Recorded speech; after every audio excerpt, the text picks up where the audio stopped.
Good morning students. तो last class में हमने अभिक्रिया कोटि ज्ञात करने की विधियों को कंप्लीट किया था, जिसमें कौन कौन सी थी। पहली आलेख विधि थी, फिर हमने पढ़ी अवकलन विधि, फिर अर्ध आयुकाल विधि पढ़ी थी और समाकलन विधि, और 5वें नंबर पे कौन सी थी? 5वें नंबर पे थी ओस्टवाल विलगन विधि। ठीक है, तो ये 5 विधियां थी अभिक्रिया कोटि ज्ञात करने की थी। अब आज हम स्टार्ट करेंगे अभिक्रिया वेग को प्रभावित करने वाले कारक। अभिक्रिया वेग को प्रभावित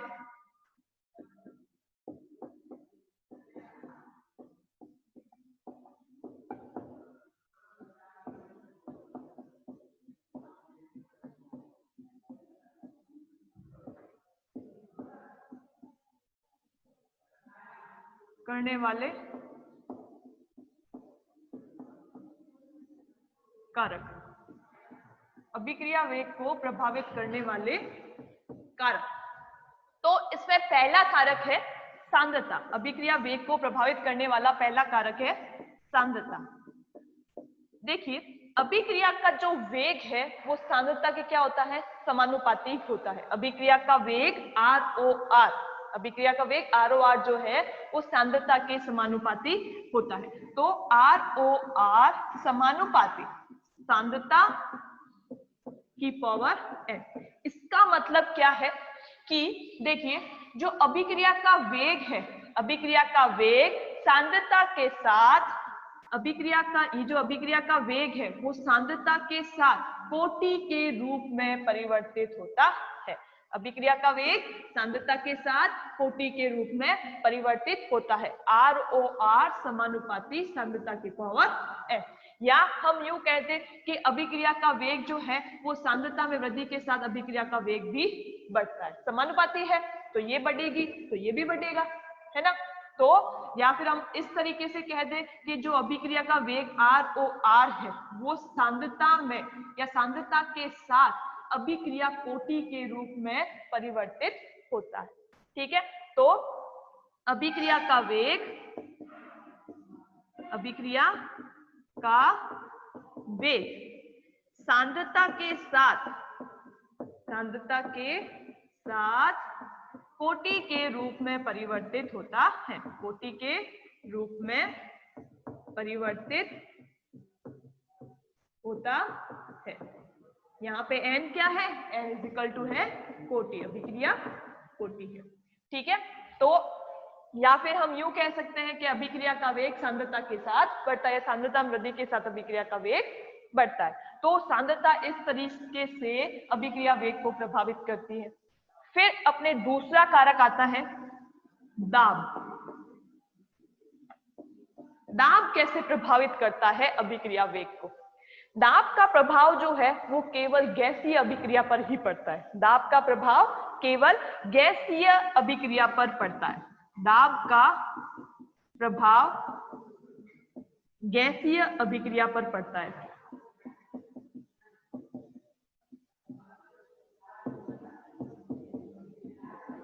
अभिक्रिया पर पड़ता है।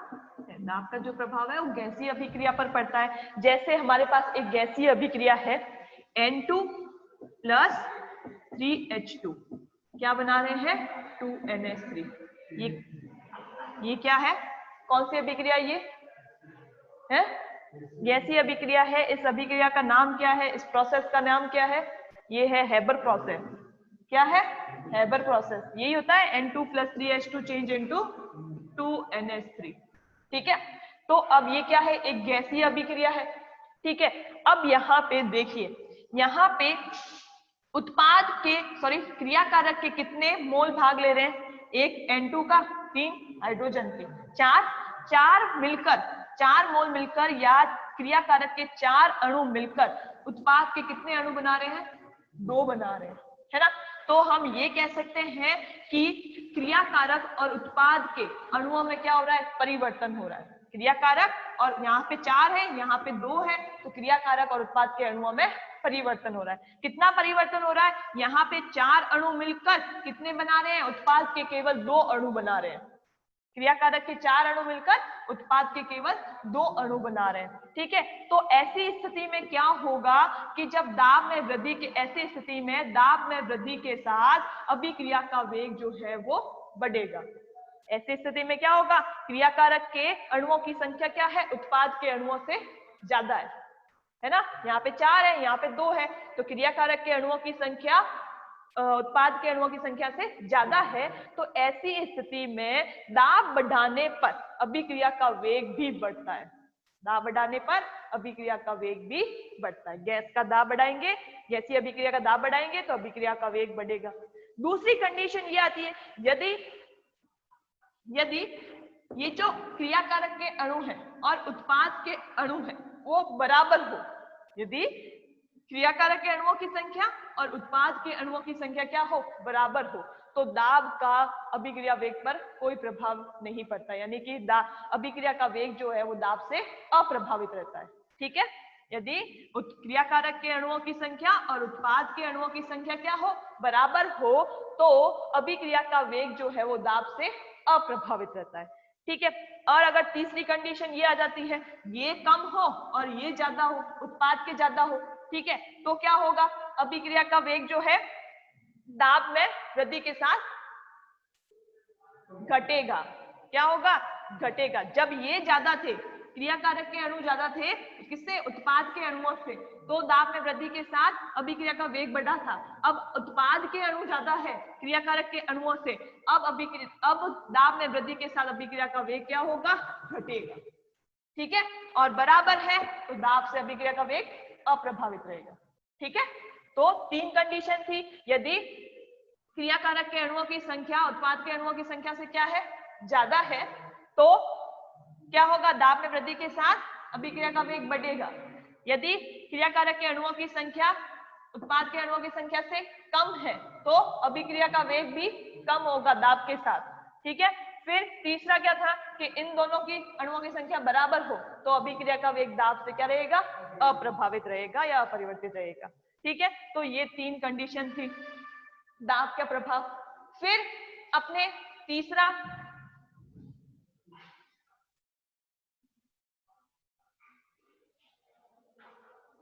ये मैं लिख लेती हूं यहाँ पे। ठीक है,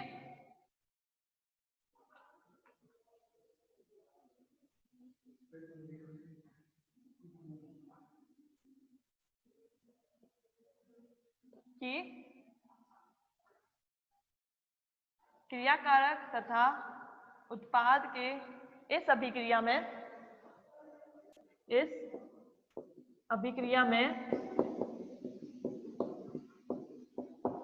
क्रियाकारक के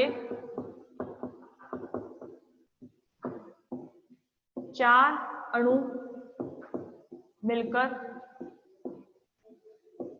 उत्पाद के 2 अणु ही बनाते हैं।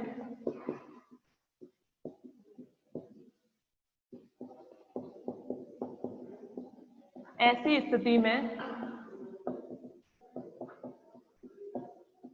दाब में वृद्धि के साथ गैसीय अभिक्रिया के दाब में वृद्धि के साथ अभिक्रिया का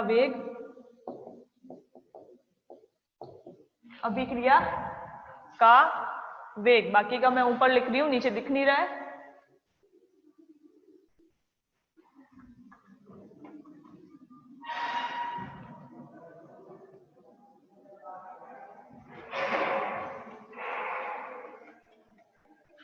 कौन सी अभिक्रिया के लिए, इस अभिक्रिया में क्रियाकारक के 4 अणु मिलकर उत्पाद के केवल 2 अणु ही बनाते हैं। ऐसी स्थिति में दाब में वृद्धि के साथ अभिक्रिया का वेग बढ़ता है,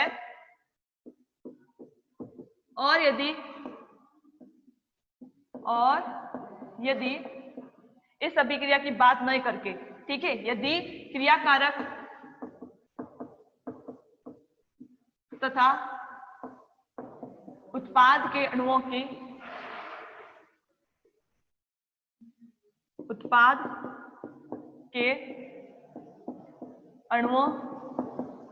की संख्या बराबर है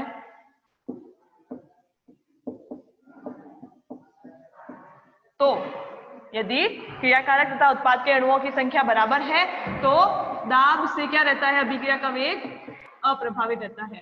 तो दाब से अभिक्रिया का वेग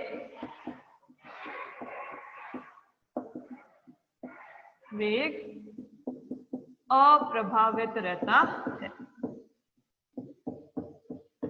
ठीक है, और तीसरी कंडीशन भी लिखो तो भी चलेगा, नहीं लिखो तो भी चलेगा। ठीक है, तो ये था दाब का प्रभाव। किसका था? दाब का प्रभाव। पहला था सांद्रता, दूसरा है दाब। अब तीसरा हम पढ़ेंगे विकिरण की उपस्थिति। विकिरण की उपस्थिति तीसरा कारक है अभिक्रिया वेग को प्रभावित करने वाला, विकिरण की उपस्थिति। Presence of radiation.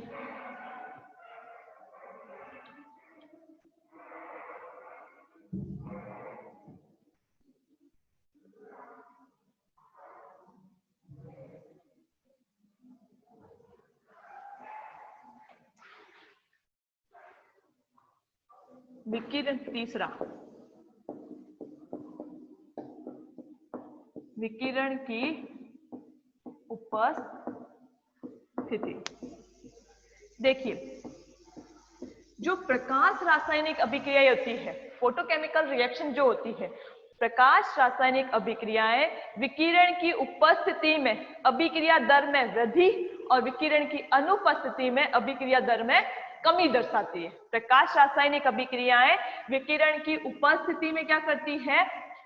दर में वृद्धि दर्शाती है, अभिक्रिया दर में वृद्धि दर्शाती है, और विकिरण की अनुपस्थिति में अभिक्रिया दर में कमी दर्शाती है।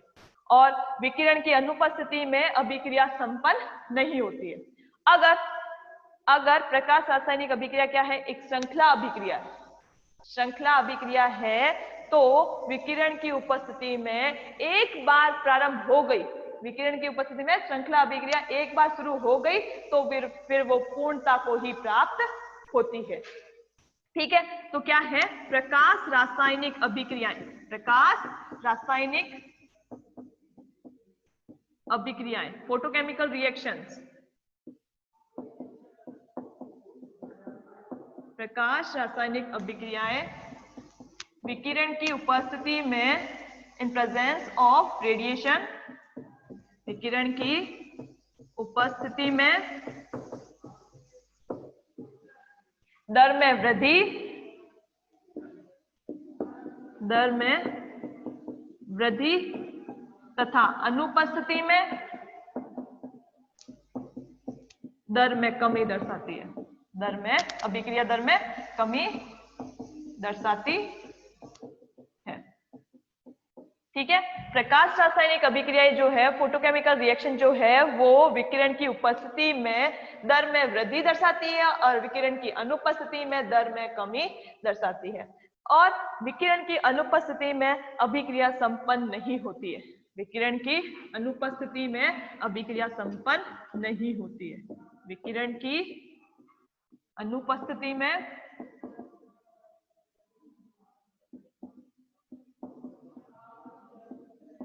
विकिरण की अनुपस्थिति में अभिक्रिया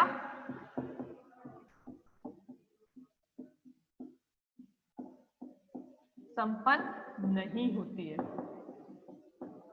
विकिरण की अनुपस्थिति में अभिक्रिया संपन्न नहीं होती है। यदि श्रृंखला अभिक्रिया है तो श्रृंखला अभिक्रिया विकिरण की उपस्थिति में एक बार शुरू होने के बाद पूर्णता को प्राप्त होती है। यदि कौन सी अभिक्रिया है? श्रृंखला अभिक्रिया है, श्रृंखला अभिक्रिया है, तो विकिरण की उपस्थिति में, विकिरण की उपस्थिति में एक बार प्रारंभ होने के बाद, एक बार प्रारंभ होने के बाद पूर्णता को प्राप्त होती है।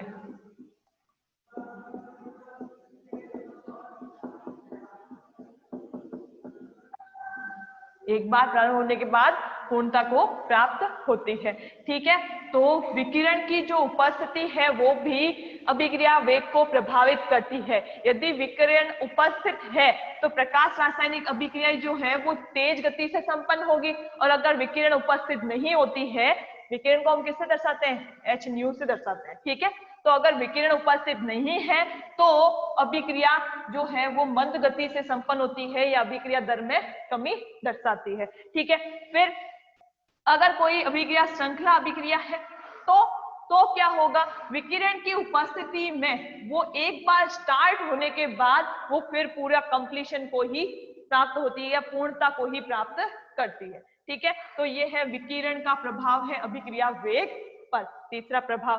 फिर अपने चौथा प्रभाव आता है पृष्ठीय क्षेत्रफल। पृष्ठीय क्षेत्रफल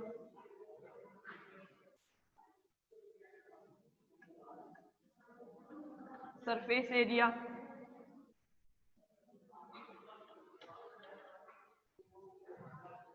पृष्ठीय क्षेत्रफल या सरफेस एरिया।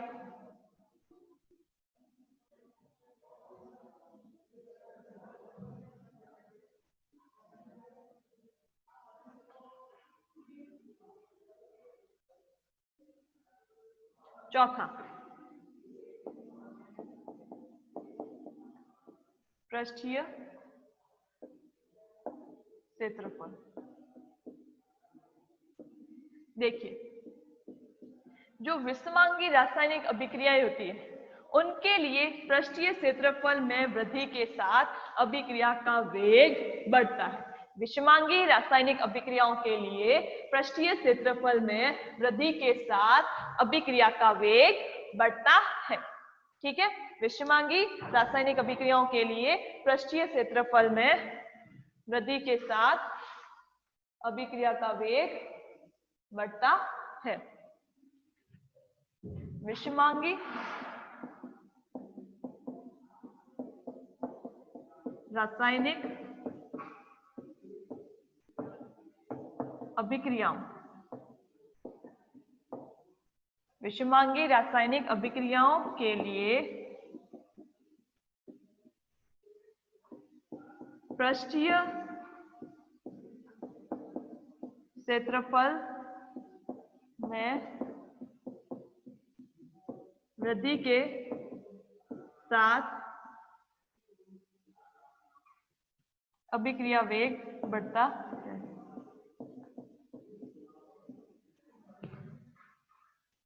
में वृद्धि के साथ अभिक्रिया वेग बढ़ता है।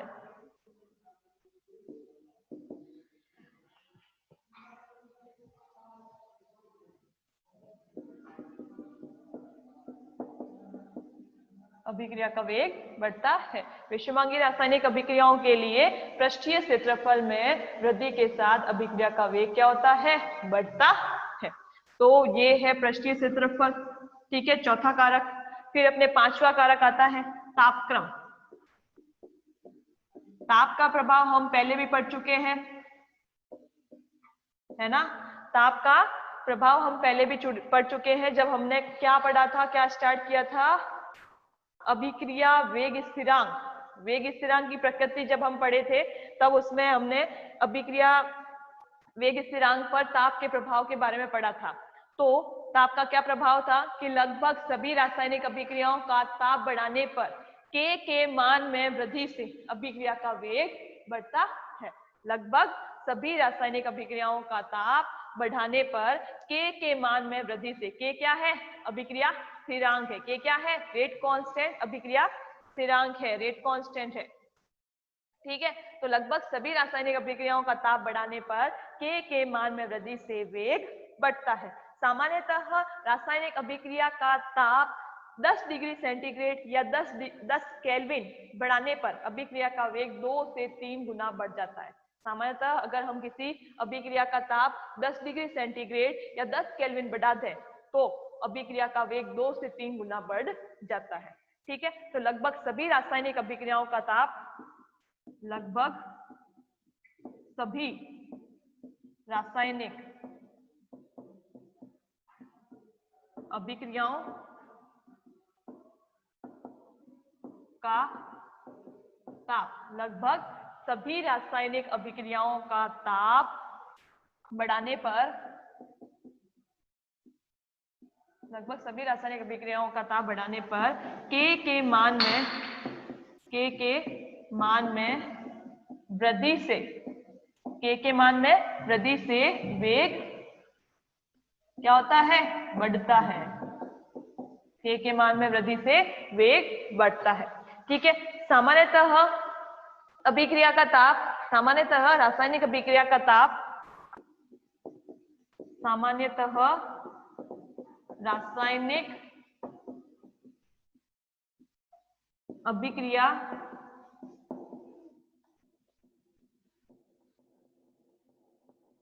का ताप 10 डिग्री सेंटीग्रेड या 10 केल्विन बढ़ाने पर,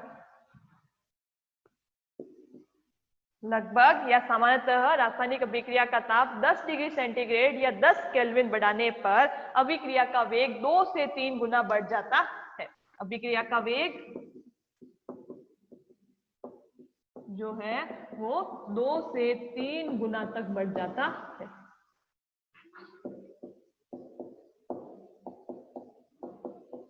अभिक्रिया का वेग 2 से 3 गुना तक बढ़ जाता है। फिर इसी के अंदर तापक्रम के अंदर ही हमने क्या पढ़ा था, एक ताप गुणांक पढ़ा था। तापक्रम के अंदर हमने क्या पढ़ा था, ताप गुणांक के बारे में पढ़ा था। ताप गुणांक क्या था कि 10 डिग्री सेंटीग्रेड या 10 केल्विन उच्च ताप पर वेग स्थिरांक और सामान्य ताप पर वेग स्थिरांक का अनुपात क्या कहलाता है, क्या कहलाता है, ताप गुणांक कहलाता है। क्या कहलाता है, ताप गुणांक म्यू कहलाता है। तो ताप गुणांक म्यू क्या है, 10 डिग्री सेंटीग्रेड या 10 केल्विन उच्च ताप पर अभिक्रिया वेग स्थिरांक और सामान्य ताप पर अभिक्रिया वेग स्थिरांक का अनुपात क्या कहलाता है, ताप गुणांक म्यू कहलाता है। ताप गुणांक, इसको डिनोट किससे करते हैं, म्यू से डिनोट करते हैं। ठीक है, तो क्या है कि 10 डिग्री सेंटीग्रेड या 10 केल्विन उच्च ताप पर, 10 डिग्री सेंटीग्रेड या 10 केल्विन उच्च ताप पर, 10 डिग्री सेंटीग्रेड या 10 केल्विन उच्च ताप पर अभिक्रिया वेग स्थिरांक, अभिक्रिया वेग स्थिरांक तथा सामान्य ताप पर, सामान्य ताप पर अभिक्रिया वेग स्थिरांक का अनुपात, अभिक्रिया वेग स्थिरांक का अनुपात क्या कहलाता है, ताप गुणांक म्यू कहलाता है। ताप गुणांक म्यू कहलाता है। ठीक है, और ताप गुणांक म्यू इज इक्वल टू, ताप गुणांक म्यू इज इक्वल टू क्या होता है, म्यू इज इक्वल टू होता है के टी प्लस 10 और ये क्या है 10 डिग्री सेंटीग्रेड उच्च ताप पर और सामान्य ताप पर वेग स्थिरांक का अनुपात। तो बढ़ाने पर अभिक्रिया का वेग लगभग 2 से 3 गुना तक बढ़ जाता है। अभिक्रिया का वेग जो है वो 2 से 3 गुना तक बढ़ जाता है। ठीक है, ताप गुणांक क्या है, Kt प्लस 10 अपॉन Kt, और ताप गुणांक से कितना बढ़ जाता है, 10 डिग्री सेंटीग्रेड, किसी अभिक्रिया का ताप 10 डिग्री सेंटीग्रेड बढ़ाने पर 2 से 3 गुना अभिक्रिया का वेग बढ़ जाता है। तो ये है ताप गुणांक के बारे में। ठीक है, फिर आज के लिए इतना ही। नेक्स्ट हम क्या करेंगे, अरण्य समीकरण के बारे में पढ़ेंगे। तो वो हम क्या करेंगे, नेक्स्ट क्लास में पढ़ेंगे। अरण्य समीकरण के बारे में हम नेक्स्ट क्लास में पढ़ेंगे। ठीक है, अब यहां तक कुछ प्रॉब्लम हो तो पूछ लो।